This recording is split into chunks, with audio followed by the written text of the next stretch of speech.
First question है, recently UK and which country signed a nuclear powered submarine partnership and collaboration treaty at Geelong. तो Geelong के Australia में एक जगह है, यहीं पर अगर हम बात करें तो एक ट्रीटी साइन हुई है बिटवीन यूके एंड ऑस्ट्रेलिया। तो करेक्ट आंसर क्या होगा? Option number A, that is Australia. तो जैसा कि यहाँ पर मेंशन है, the UK and Australia signed a nuclear powered submarine partnership and collaboration treaty at Geelong, जो कि कहां पर है? ऑस्ट्रेलिया में है। ताकि अगर हम बात करें अगले 50 सालों के लिए ऑकस पिलर 1 के अंडर जो बायलैटरल डिफेंस कोऑपरेशन है दोनों कंट्रीज के बीच में, उसको यहाँ पे ऑपरेशनलाइज किया जा सके। ठीक है, इस एग्रीमेंट को गेलोंग ट्रीटी के नाम से भी हम जान सकते हैं। ठीक है, क्योंकि गेलोंग में हुई है, ट्रीटी साइन हुई है, दैट इज कॉल्ड गेलोंग ट्रीटी। और ये किस किस के बीच में साइन हुई है? ऑस्ट्रेलिया एंड यूके के बीच में। तो ये आपसे डायरेक्टली एग्जाम में पूछ सकते हैं ट्रीटी के बारे में, किस किस के बीच में हुई है और कितने सालों के लिए हुई है। तो तीनों फैक्ट याद रखिएगा। अब यहाँ पे जो आया है ओकस, तो ये भी हम डिस्कस कर लेते हैं। तो ओकस एक तरीके से एक मैरिटाइम सिक्योरिटी अलायंस है जो कि 3 देशों ने मिलकर आपस में फॉर्म किया था, जिसमें आता है यूके, ऑस्ट्रेलिया एंड यूएस। तो नाम से ही आप समझ सकते हैं, A for Australia, UK and US. 2021 में ये अलायंस यहाँ पे फॉर्म हुआ था, जिसका पर्पस था कि जो इंडो पैसिफिक रीजन में जो चाइना की प्रेजेंस वो बढ़ा रहा है उसको काउंटरएक्ट करना। तो इसीलिए ऑस्ट्रेलिया के डिफेंस कैपेबिलिटीज को इंक्रीज करना था और उसमें मदद कर रहा है कौन? UK and US. ठीक है, तो ऑकस, इसके बारे में भी आपको ध्यान रखना है। इसके 2 पिलर हैं, एक है पिलर नंबर 1 एंड एक है पिलर नंबर 2। पिलर 1 में क्या होगा? यहाँ पे बात की जा रही है supply and delivery of nuclear powered attack submarines to Australia and UK, और इसी के अंडर जो है अभी वो गेलोंग ट्रीटी साइन हुई है। और पिलर 2 में क्या है? इसमें बात की गई है कि तीनों कंट्रीज जो है वो आपस में मिलकर कोलैबोरेट करेंगी on their advance capabilities in military and including long range hypersonic missiles, under sea robotics and artificial intelligence. यानी कि तीनों देश मिलकर अपनी जो भी इंटेलिजेंस रहेगी, जो भी रोबोटिक टेक्नोलॉजी रहेंगी, हाइपरसोनिक मिसाइल्स रहेंगी, उन पे वो आपस में क्या करेंगे? कोलैबोरेशन वहां पे करेगी। तो ये था आपका पहला क्वेश्चन जो हमने डिस्कस किया है between the UK and Australia. अब रिसेंट में कुछ ट्रीटी हुई है, वो भी हम फटाफट से डिस्कस कर लेते हैं। तो देखिए, अभी हमने डिस्कस किया है इसके बारे में, that nuclear powered submarine partnership between the UK and the Australia. इससे पहले हमने डिस्कस किया था कि इंडिया और यूके के बीच में साइन हुआ है FTA, that is free trade agreement. इसके अलावा भी मोदी जी जो है वो श्रीलंका भी गए थे, तो वहां पर आपने देखा होगा कि 6 एमओयू को साइन किया गया है। साथ ही में 4850 करोड़ रुपीस का एलओसी यानी कि लाइन ऑफ क्रेडिट भी वहां पे हुआ था। ठीक है, फिर हमने डिस्कस किया था थाईलैंड और कंबोडिया के बीच में क्या था?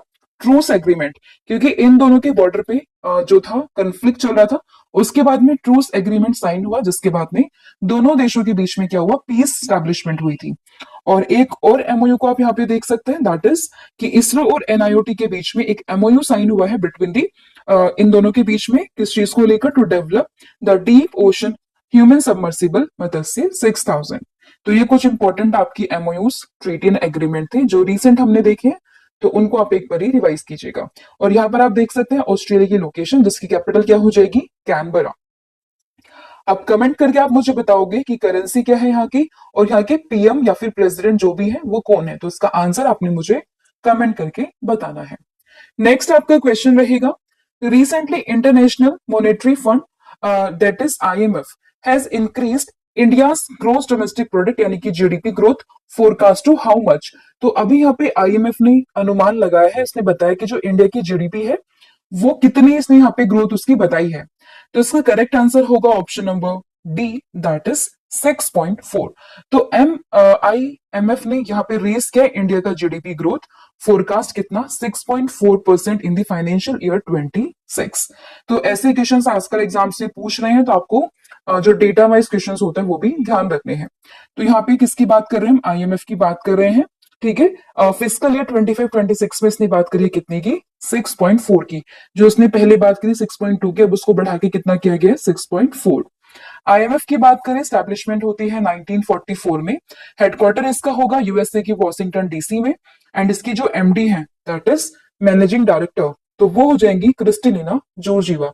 इसकी जो डिप्टी डायरेक्टर थी यानी कि गीता गोपीनाथ, तो उन्होंने अभी यहाँ पे रेजिग्नेशन अपना दे दिया एंड वापस से जो वो अपनी यूनिवर्सिटी को ज्वाइन करेगी एज अ प्रोफेसर।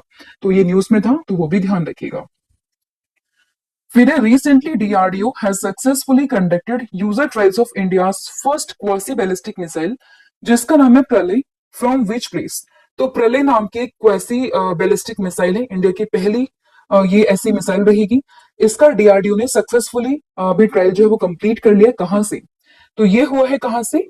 तो ऑप्शन नंबर जो सी है वो आपको ध्यान रखना है, दैट इज उड़ीसा। तो उड़ीसा से इसको सक्सेसफुली यहाँ पे कंडक्ट किया गया है, ध्यान रखना है। और किसने किया है? डीआरडीओ ने, that is defence research and development organisation ने इसको किया है। और ये इंडिया की पहली क्वासी बैलिस्टिक मिसाइल है, तो डेफिनेटली इंपॉर्टेंट रहेगी एग्जाम के पॉइंट ऑफ व्यू से। नाम है इसका प्रलय। कहां से हुआ है? तो doctor APJ Abdul Kalam island से ये हुआ है। कहां पे? उड़ीसा में। ठीक है, तो ये इंपॉर्टेंट था, आपको ध्यान रखना है। और ये जो मिसाइल रहेगी आपकी प्रलय, वो रिप्लेस करेगी पृथ्वी वन मिसाइल को, तो ये भी ध्यान रखिएगा। स्टेटमेंट वाइज आपसे पूछ सकते हैं, तो पृथ्वी वन का नाम भी ध्यान रखना है। ये कुछ स्पेसिफिकेशन है प्रलय मिसाइल की, जिसको आप देख सकते हैं कि किस क्लास की है ये, कौन सी रेंज में है, वेट क्या है इसका, लेंथ क्या है इसकी, प्रपल्शन क्या है इसका, और इसके अलावा मैक्सिमम स्पीड क्या है इसकी। तो ये जो है आप देख सकते हैं। अगर हम बात करें स्टेट पीसेस जैसे एग्जाम्स में, ये जो है स्टेटमेंट वाइज बन के आ सकती है, तो उसी परस्पेक्टिव से मैंने यहाँ पे स्पेसिफिकेशन भी मेंशन कर दी है। फिर recently IGNCA is set to host a national symposium on UNESCO recognition of the Gita and Natya Shastra in which city? तो यहाँ पे जो IGNCA है वो यहाँ पे होस्ट कर रहा है national symposium on the UNESCO recognition of Gita and Natya Shastra. अगर आप करंट अफेयर्स को फॉलो कर रहे हैं तो आपको ध्यान होगा कि हमने अप्रैल में ये न्यूज डिस्कस करी थी कि यूनेस्को ने भगवत गीता को और नाट्य शास्त्र को यहाँ पे शामिल किया है, यूनेस्को का रिकॉग्निशन यहाँ पे इसको दिया है। ठीक है, तो उसी के उपलक्ष्य में यहाँ पे जो IGNCA है वो यहाँ पे एक नेशनल संगोष्ठी का यहाँ पे आयोजन कर रहा है। कहाँ पर? तो ये कर रहा है दिल्ली, यानी कि न्यू दिल्ली में। तो ऑप्शन जो ए है वो आपको यहाँ पे करेक्ट हो जाएगा। तो ये है वो न्यूज़पेपर की कटिंग, आप देख सकते हैं। अप्रैल की न्यूज थी जहां पर हमने डिस्कस किया था कि भगवत Gita and Natya Shastra added to the UNESCO's memory of the world register. तो इसी के उपलक्ष्य में यहाँ पर अब जो है ये सिंपोशियम हो रहा है। कहां पर? न्यू दिल्ली में। तो ये ध्यान रखिएगा। तो यहाँ पर मेंशन है दैट IGNCA यानी कि Indira Gandhi national centre for arts is set to host a prestigious 2 day national symposium title, जिसका नाम है timeless text and universal teachings inscription of the Bhagavad Gita and Natya Shastra in the UNESCO memory of the world international register. ठीक है, ये पूरा इसका title था। कब होगी? 30 से 31 जुलाई के बीच में ये हुई है न्यू दिल्ली में। और इस इवेंट में क्या होगा? यहाँ पे जो दो इंडिया की मोस्ट रेवरेड एंशियंट टेक्स्ट हैं, यानी कि भगवत गीता एंड नाट्य शास्त्र, तो जो इंक्लूड हुए थे यूनेस्को की मेमोरी में of the world international register, उसको यहाँ पे कमोमोरेट करने के लिए ये यहाँ पे सिंपोशियम किया गया है। ठीक है, कब हुआ है? 30 से 31 ऑफ जुलाई के बीच में। और यहाँ पे अगर हम बात करें चीफ गेस्ट कौन थे, तो जो हमारे minister of culture and tourism है, कौन है? श्री गजेंद्र सिंह शेखावत, वो यहाँ पे चीफ गेस्ट थे। ठीक है, याद रखना है। आप कुछ इंपॉर्टेंट हम दिल्ली के करंट अफेयर को डिस्कस कर लेते हैं। तो हमने डिस्कस किया था कि 4th edition of world food summit जो कि सितंबर में होगा, ये कहाँ होगा? न्यू दिल्ली में होगा। मरकोम इंडिया रिन्यूएबल समिट अगेन कहां पर हुआ है? दिल्ली में हुआ है। इसके अलावा ओलंपिक्स एंड पैरालंपिक्स साथ में जो और गेम्स होते हैं like Asians games, Commonwealth game, तो इन सभी के जो रिवॉर्ड्स हैं वो इंक्रीज किए गए हैं, तो वो ध्यान रखना है आपको। महिला आरोग्यम कक्ष एट शास्त्री भवन न्यू दिल्ली में इसको इनॉग्रेट किया गया है। दिल्ली जो है वो QS best student cities ranking की रिपोर्ट में नंबर 1 रहा है इंडियन सिटीज में। बर्निहाट के बाद में सेकंड मोस्ट पोल्यूटेड सिटी कौन सी है? दिल्ली है। सहेली स्मार्ट कार्ड को याद रखिएगा। और इंडिया जो है वो ग्लोबल मैन्यूस्क्रिप्ट हेरिटेज कॉन्फ्रेंस को यहाँ पे होस्ट करेगा सितंबर में। इसके अलावा दिल्ली के चीफ मिनिस्टर कौन हो जाएंगी? रेखा गुप्ता। नेक्स्ट रहेगा who launch the book sustainable wellness of students a collective responsibility in the higher education. तो ये बुक है जिसमें स्टूडेंट्स के वेलनेस की बात की गई है, और ये लॉन्च करी है उत्तराखंड के चीफ मिनिस्टर पुष्कर सिंह धामी ने, that is option number A. Book का नाम क्या रहेगा? Sustainable wellness of students a collective responsibility in a higher education. ये है पुष्कर सिंह धामी जो कि उत्तराखंड के चीफ मिनिस्टर है, और इन्होंने ही इस बुक को यहाँ पे लॉन्च किया है। ठीक है, फिर आपका अगला क्वेश्चन रहेगा दैट रिसेंटली एनईपी यानी कि नेशनल एजुकेशन पॉलिसी 2020 इसने अपने 5 साल यहाँ पर कंप्लीट कर लिए हैं, जब से इंट्रोड्यूस हुई थी तब से लेकर इसको अब 5 साल यहाँ पर कंप्लीट हो गए हैं। आपसे पूछा गया है कि ये पॉलिसी को कब और किस डेट को इंट्रोड्यूस किया गया था। तो 5 साल हो गए, तो जाहिर सी बात है 2020 में इसको लॉन्च किया था। बट अगर हम डेट की बात करें तो 29 जुलाई को 2020 में इस एनईपी यानी कि नेशनल एजुकेशन पॉलिसी को यहाँ पे इंट्रोड्यूस किया गया था। कई बार एग्जाम्स में पूछते हैं एनईपी की फुल फॉर्म, और बहुत से बच्चे यहाँ पे गलत कर देते हैं, वो टिक करते हैं न्यू एजुकेशन पॉलिसी। बट ध्यान रखना है, ये न्यू एजुकेशन पॉलिसी नहीं है, ये है नेशनल एजुकेशन पॉलिसी 2020। ठीक है, तो ध्यान रहेगा ऑप्शन नंबर बी। तो नेशनल एजुकेशन पॉलिसी जो कि इंडिया की थर्ड एजुकेशन पॉलिसी है जब से हमारा देश आजाद हुआ है, मतलब सिंस इंडिपेंडेंस अगर हम बात करें तो इंडिया की तीसरी एजुकेशन पॉलिसी है जो है एनईपी 2020। अब आपने मुझे कमेंट करके ये बताना है कि इससे पहले जो दो एजुकेशन पॉलिसीज थी हमारी, वो किस किस ईयर में आई थी। तो इसका आंसर आपने मुझे कमेंट करके बताना है। और जो अभी हमारा स्ट्रक्चर चलता है स्कूल का 10+2, अब वो वहां से कन्वर्ट होके हो जाएगा 5+3+3+4 में। ठीक है, जिसमें अगर हम बात करें foundation stage, preparatory stage, middle stage और सेकेंडरी स्टेज, ये सब यहाँ पे इंक्लूड हो जाएगा। ठीक है, और ये अगर हम बात करें एनईपी को, तो इसको फॉर्मुलेट किया था ministry of human resources development, जिसको अभी हम मिनिस्ट्री ऑफ एजुकेशन के नाम से जानते हैं, जिसको चेयर किया था किसने, डॉक्टर के कस्तूरी रंगन ने। और अभी जो है अगर हम बात करें रिसेंटली इनकी भी डेथ यहाँ पर हो गई थी अप्रैल में, और इस कमेटी ने अपनी रिपोर्ट को सबमिट किया था 31 मई 2019 में। और उसके बाद जब रिपोर्ट सबमिट हो जाती है और फिर जो है 2020 की जुलाई 29 तारीख को ये जो पॉलिसी है वो इंट्रोड्यूस की जाती है। ठीक है, तो ध्यान रखना ये है कि कस्तूरी रंगन जी, और इसरो के चीफ भी रह चुके हैं ये, और ध्यान रखना है अप्रैल में इनकी डेथ जो है वो हो गई थी। फिर who won the under 15 girls single title in 29th Asian youth table tennis championship, जो कि कहां पर हुई थी, ताशकंद उज्बेकिस्तान में। तो सबसे पहले देखिए यहां से 3 क्वेश्चंस आपके बन रहे हैं। पहली बात तो ये कि 29th एडिशन जो है Asian youth table tennis championship का, वो कहां पर हो रहा है, तो वो हो रहा है ताशकंद उज्बेकिस्तान में। एडिशन अगर आपसे पूछे तो 29th एडिशन है। और अंडर 15 गर्ल्स सिंगल टाइटल ये जीत लिया है दिव्यांशी बॉम्विक ने। ठीक है, बो मिकने। तो ध्यान रखना है ऑप्शन नंबर ए आपको याद रखना है, दैट इज दिव्यांशी। तो यह है दिव्यांशी, इन्होंने ही जीता है under 15 girl single title in the 29th Asian youth table tennis championship, जो कि कहां पर हुई थी, ताशकंद उज्बेकिस्तान में। And she is just 14 year old and she became the first Indian in 36 year to clinch this coveted title. मतलब पिछले 36 सालों की अगर हम बात करें तो she became the first Indian. और आजकल आप देख रहे हैं कि स्पोर्ट्स में जो इंडिया के पर्सन हैं, जो बच्चे हैं, वो काफी ज्यादा ग्रो भी कर रहे हैं। तो ध्यान रखना है, और डेफिनेटली एग्जाम्स में आपसे स्पोर्ट्स से रिलेटेड क्वेश्चन जो है वो पूछे जाते हैं। अब कुछ इंपॉर्टेंट स्पोर्ट्स के करंट अफेयर्स को हम डिस्कस कर लेते हैं। जैसे अगर हम बात करें 17th mains Asia cup cricket, ये कहां पर होगा, यूएई में होगा। 32nd एडिशन जो है फिशु वर्ल्ड यूनिवर्सिटी गेम का, इसमें इंडिया की रैंक आई है 20 और टॉप पे है जापान। इंडिया ने यहाँ पे 12 मेडल्स जीते, जिसमें 2 है यहाँ पर गोल्ड, 5 है सिल्वर एंड 5 है ब्रॉन्ज।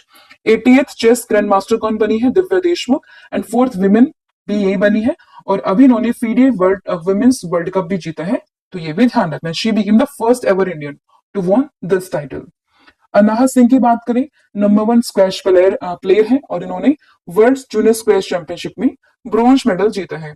128 सालों के बाद में T20 फॉर्मेट में लॉस एंजलिस के जो ओलंपिक्स होंगे 2028 में, वहां पर क्रिकेट की वापसी होने वाली है। अगले 3 सालों के लिए, मतलब 2027, 29 एंड 31 के लिए, जो इंग्लैंड है उसको वर्ल्ड टेस्ट चैंपियनशिप की यहाँ पे राइट दिए गए फाइनल्स मैच के लिए। आंद्रे रसल जो कि वेस्ट इंडीज के ऑलराउंडर है, इन्होंने अभी रिटायरमेंट की अनाउंसमेंट कर दी है। आईसीसी के जो सीईओ है वो बने हैं संजोग गुप्ता। और स्मृति मंधाना का नाम ध्यान रखना है, she became the first Indian women to score a century in the all 3 format of the cricket. ठीक है, नेक्स्ट आपका क्वेश्चन रहेगा, who has launch the Gyan Bharatam mission to digitise ancient manuscript. तो एंशियंट मैन्युस्क्रिप्ट को डिजिटाइज करने के लिए ज्ञान भारतम मिशन को यहाँ पे किसने लॉन्च किया है, तो ये क्या है, नरेंद्र मोदी ने, that is option number B. इसके बाद जो है वो हमारे बजट में भी की गई थी। तो ध्यान रखना है, ज्ञान भारतम मिशन। तो अभी न्यूज में है क्योंकि जो 124th एपिसोड था मन की बात का 27 जुलाई को, तो उसमें जो है प्रधानमंत्री नरेंद्र मोदी जी ने इसकी अनाउंसमेंट यहाँ पर करी है। तो ध्यान रखना है, इसका पर्पस भी इंपॉर्टेंट है, that is to preserve the India's ancient manuscript. नाम है ज्ञान भारतम मिशन। फिर in which state the Kaziranga tiger reserve located which is ranked third globally in term of tiger density. तो टाइगर डेंसिटी के मामले में जो अगर हम बात करें तो थर्ड नंबर पर आ गया है कौन सा tiger reserve, that is Kaziranga tiger reserve. किस स्टेट में ये होगा, तो ये हो जाएगा आपका असम में, दैट इज ऑप्शन नंबर ए। और एट प्रेजेंट हमारे पास कितने टाइगर रिजर्व है, तो वो है 58, ठीक है। और उसमें अगर हम बात करें काजीरंगा टाइगर रिजर्व की, तो ये है थर्ड, अगर हम बात करें थर्ड रैंक पर ही आ गया globally in the term of tiger density. तो ऑप्शन ए आपने ध्यान रखना है। और ये न्यूज थी जो कि हिंदू के न्यूज़पेपर में आज मेंशन थी, मतलब मेंशन थी 31 जुलाई को, ठीक है। जिसमें पूरी बात बताई हुई थी कि Kaziranga in Assam record third highest density tiger density in India after Bandipur in the Corbett, ठीक है। तो ध्यान रखना है, बांदीपुर कहाँ है, कर्नाटका में है, और कॉर्बेट कहाँ है, ये है आपका उत्तराखंड में। और काजीरंगा की बात करें, ये जो मोस्टली फेमस है वो अपने वन हॉर्न राइनोसोर्स के लिए काफी फेमस है। यहाँ पर आप देख सकते हैं कि टॉप 3 जो टाइगर रिजर्व है by the tiger density as per 2024 estimate, तो पहले पर है बांदीपुर, सेकंड पर है कॉर्बेट, और थर्ड पर है काजीरंगा। आप इसमें यह भी ध्यान रखिएगा कि पर 100 स्क्वायर किलोमीटर में टाइगर डेंसिटी है कितनी, तो ये 18.65 अगर हम बात करें काजीरंगा की, ठीक है। और टॉप 3 टाइगर रिजर्व की बात करें इन टर्म ऑफ पॉपुलेशन, तो टाइगर डेंसिटी अलग है, टाइगर पॉपुलेशन अलग है। तो पॉपुलेशन के टर्म में बात करें तो पहले पर है कॉर्बेट, फिर है बांधवगढ़ जो कि एमपी में है, और फिर है नागरहोली जो कि कर्नाटका में है। तो दोनों आपको ध्यान रखना है इन term of tiger density and in term of tiger population, right.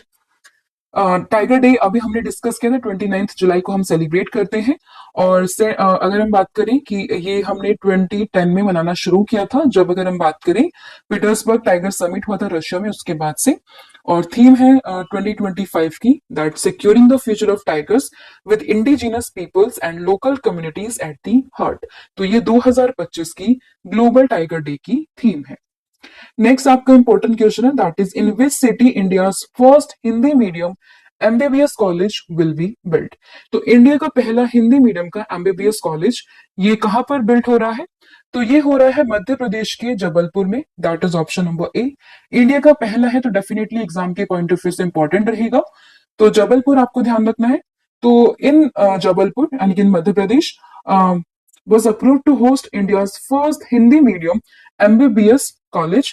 And ये जो सेशन होगा वो शुरू होगा 2027 से 28 के बीच में, जिसमें इनिशियली अगर हम बात करें तो 50 सीट्स यहाँ पर रखी गई है एमबीबीएस की, ठीक है।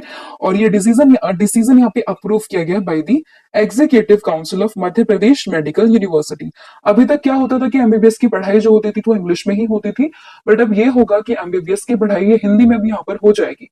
अब बहुत से बच्चे ऐसे थे कि वो हिंदी मीडियम से थे, मतलब बहुत से तो बच्चे होते हैं कि हिंदी मीडियम के होते हैं बट वो इंग्लिश में कोप अप कर पाते हैं, बट बहुत से ऐसे होते हैं कि जो डॉक्टर बनना चाहते हैं बट इसी डर से कि वो इंग्लिश में नहीं पढ़ पाएंगे तो वो अपना डॉक्टर बनने का सपना पूरा नहीं कर पाते।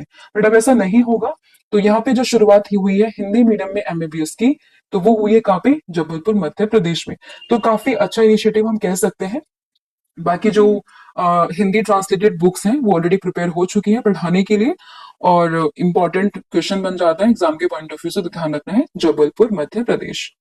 अब कुछ इंपॉर्टेंट इंडियाज की सिटी जो पहले नंबर पर आती है या किसी ने जो पहला काम किया है वो हम फटाफट से डिस्कस कर लेते हैं। जैसे कि बात करें India first hydrogen powered coach, ये सक्सेसफुली कहाँ पे कंडक्ट मतलब ट्रायल इसका हुआ है, चेन्नई में।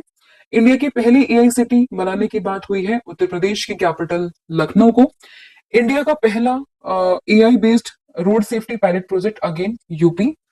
इंडिया का पहला एक्वाटेक पार्क ये अगेन गुवाहाटी असम में इनॉग्रेट किया था हेमंत बिश्वा शर्मा ने, जो कि असम के सीएम हैं। इसके अलावा बात करें बिट्स पिलानी ने इंडिया का पहला एआई कैंपस इनॉग्रेट किया है अमरावती आंध्र प्रदेश में। साथ ही में इंडिया की पहली ट्रांसमीडिया एंटरटेनमेंट सिटी भी वहीं पर इनॉग्रेट हुई है। फिर बात करें इंडिया का पहला वर्टिकल बाइफेशियल सोलर प्लांट, साथ ही में इंडिया का पहला ई वेस्ट इको पार्क, ये दोनों ही कहां पर बने हैं, दिल्ली में। कंट्री का पहला डिजिटल म्यूजियम ये ओपन हुआ है महाराष्ट्र में। फिर बात करें India first veteran city Udaipur and Indore. India की पहली ट्रैफिक लाइट फ्री सिटी ये होगी कोटा में।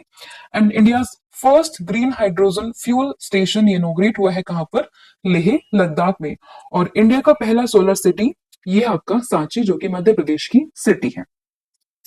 नेक्स्ट आपका क्वेश्चन रहेगा, recently Ramona Pereira has created a world record by dancing continuously for 170 hours and she is related to which classical dance? तो यहाँ पे एक बच्ची एक लड़की है रमोना पेरियार का नाम से, और इसने यहाँ पर वर्ल्ड रिकॉर्ड बनाया है कंटिन्यूअसली 170 घंटे का डांस करने का। और यहाँ पे इसने कौन सा क्लासिकल डांस किया है, तो ये क्या है, Bharatanatyam, that is option number C. ठीक है, तो रमोना करके एक स्टूडेंट है मैंगलोर कर्नाटका से ये है, और इसने वर्ल्ड रिकॉर्ड यहाँ पे क्रिएट किया है by dancing continuously for 170 hours. और ये बे फाइनल की स्टूडेंट है, आपको ध्यान रखना है, इंपॉर्टेंट क्वेश्चन यहाँ पर बन जाता है। अब सभी क्लासिकल डांस को हम फटाफट से रिवाइज कर लेते हैं। तो भरतनाट्यम की बात करें, स्टेट ऑफ ओरिजिन है तमिलनाडु। कथक की बात करें तो यूपी से आप रिलेट कीजिएगा। कुचिपुड़ी की बात करें तो आंध्र प्रदेश से। ओडिशी तो काफी सिंपल रहेगा, आप नाम से समझ सकते हैं, दैट इज उड़ीसा। कथक कली की बात करें तो केरला से हो जाएगा। सतरिया की बात करें या फिर सत्तारिया तो ये आपका असम में। मणिपुरी अगेन इजी है, मणिपुर से आप रिलेट कीजिएगा। एंड मोहिनीअट्टम की बात करें तो ये केरला यहाँ पर हो जाएगा। तो ये इंपॉर्टेंट आपके 8 क्लासिकल डांस है इंडिया के जो आपको एग्जाम के परस्पेक्टिव से याद रखने हैं। फिर which organisation has build the recently launch fast patrol vessel जिसका नाम है अटल। तो इसको यहाँ पे बिल्ड किया है किसने, गोवा शिपयार्ड लिमिटेड ने, दैट इज ऑप्शन नंबर ए। ठीक है, तो India took another significant step in enhancing it's coastal defence and maritime surveillance capabilities, जिसमें इसने लॉन्च किया है इंडियन कोस्ट गार्ड का लेटेस्ट फास्ट पेट्रोल वेसल जिसका नाम है अटल। कहां पर, गोवा में। और तो गोवा शिपयार्ड लिमिटेड का नाम ध्यान रखना है, किसके लिए इसने बनाया वो ध्यान रखना है, और पर्पस क्या है, ताकि जो इंडिया का कोस्टल डिफेंस सिस्टम है वो काफी एनहेंस हो सके, उस पर्पस से इसको यहाँ पे लॉन्च किया गया है, दैट इज अटल। तो इसमें मैं ये करेक्ट कर दूंगी, यहाँ पे आपको ध्यान रखना है किस चीज के बारे में, गोवा शिपयार्ड लिमिटेड के बारे में, राइट। मैं पीडीएफ में मॉडिफाई कर दूंगी। नेक्स्ट आपका क्वेश्चन रहेगा, recently due to earthquake in Russia, which highest active volcano of Europe and Asia erupted? तो अभी हमने कल ही डिस्कस किया था कि एक यहाँ पे जो है रशिया में अर्थक्वेक आई थी लगभग 8.7 और 8.8 मैग्नीट्यूड की, जिसके बाद में काफी जो कोस्टल एरियाज थे आसपास की पैसिफिक रिंग ऑफ फायर में वो काफी हलचल वहां पे देखने के लिए मिली थी।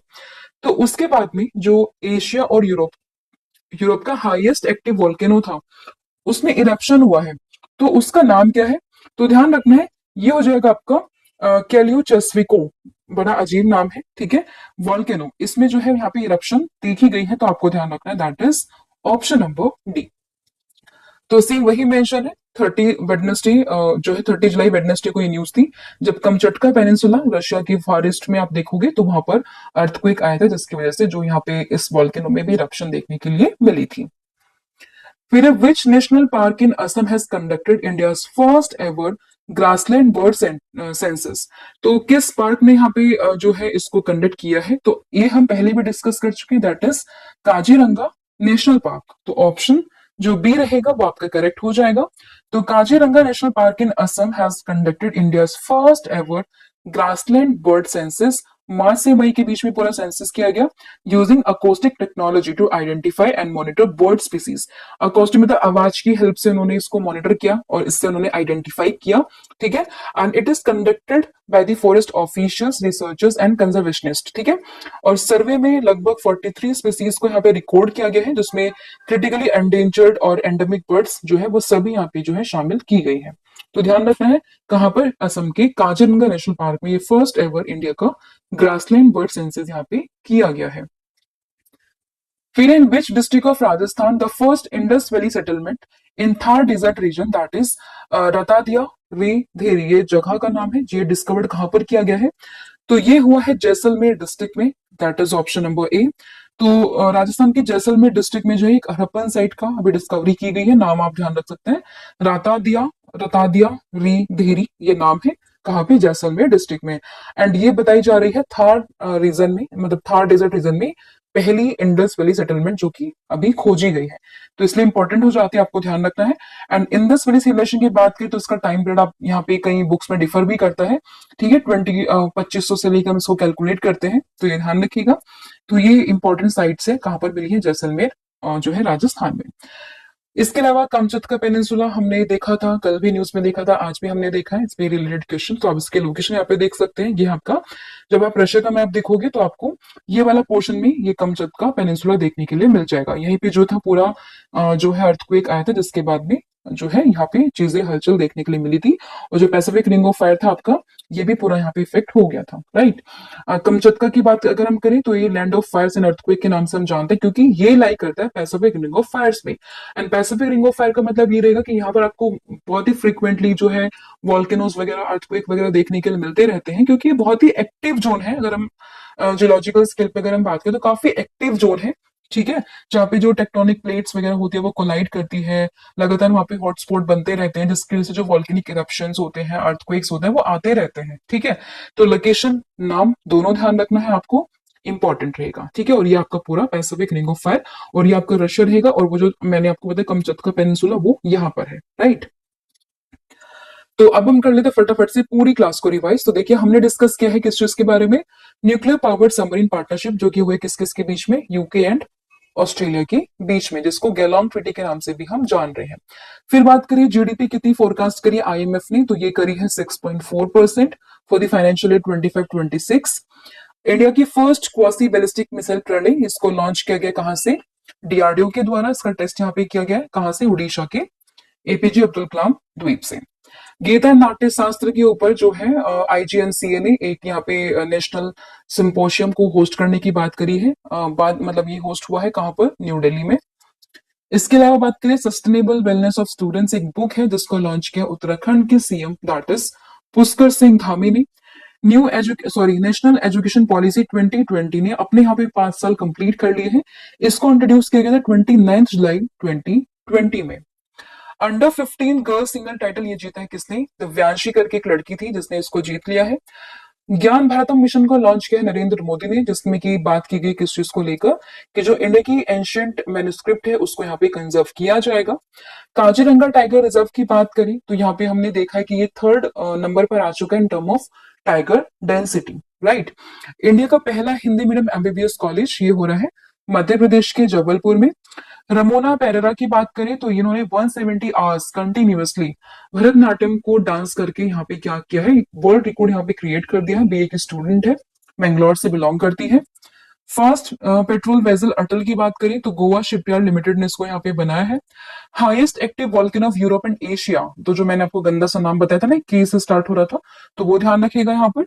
और इंडिया का पहला first ever grassland bird census, तो ये कहाँ पर हुआ है, असम के काजीरंगा टाइगर रिजर्व में। रतादिया तेरी ये करके एक साइट मिली है कहाँ पर, थार डेजर्ट रीजन में मिली है, जैसलमेर राजस्थान में। तो ये आपको ध्यान रखना है इस पर्सपेक्टिव से, ठीक है। तो ये है आपका पूरा रिवीजन, और आपने मुझे कमेंट करके बताना है कि which country will host the 33rd UN climate change conference in 2028, तो इसको कौन होस्ट करेगा, इसका आंसर बताना है। और इंपॉर्टेंट डेज की बात करें तो टाइगर डे हमने सेलिब्रेट किया 29 जुलाई को, ठीक है। और आपको बताना है कि नेशनल डॉक्टर्स डे हम कब मनाते हैं और उसकी थीम क्या है, और ये मुझे बताओगे। और 31 जुलाई को हम सेलिब्रेट करते हैं, रिमेम्बर करते हैं सरदार शहीद उधम सिंह जी को, ठीक है।